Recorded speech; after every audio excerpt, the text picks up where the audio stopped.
Let me tell you, there's no formula on how these values happen, right? So with a big company, if big company is buying another company, they're trying to value, they do discounted cash flow analysis to figure out a valuation or a net present value to figure that out. You can't do that in our businesses. So in this example, we picked a pre-money of $5 million. Now, how did we arrive at $5 million? Well, it's kind of about the number that a very new venture with an unproven technology, many times they come in and they're valued in that anywhere between $2 and $10 million range. So they've raised $1 million, they've done some good work, they've got some intellectual property, they have some good ideas on how they want to move forward. So let's pick that pre-money of $5 million. Let's just make this easy, especially for me. It's $1 a share. So the founders have 5 million shares, because that's the pre-money of $5 million. They're going to divide that up between what they keep and what they're going to put in a management pool. And that equity will be used to attract other talent to the company. And then Kleiner Perkins says, that's great, you have a $5 million valuation, you need $5 million.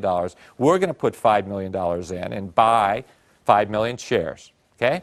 So then the post-money value would be 10 million, right? The 5 million pre, 5 million new money, the 10 million. And then the post-money fully diluted ownership would be, Kleiner Perkins would own 50%, the founders would own 30%, and the management pool would own 20%.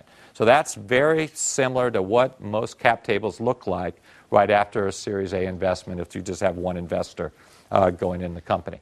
So let's go back to this. So you've gotten that investment, your $5 million. So normally what that gets you in a life science venture is kind of a first-in-human experience. So you take your technology, you cobble it together. It may not be your final technology, but you try it in a patient.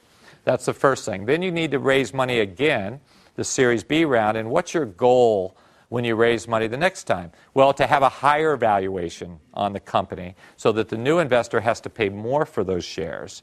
So they get fewer shares and it dilutes you less. Right? The fewer shares you sell, the less dilution you get. So that's really the process you go through all the way through. And this would be a basic 510K device venture where you're probably going to raise $50 to $60 million over the life of the venture from 4 to 5 venture capitalists over that time.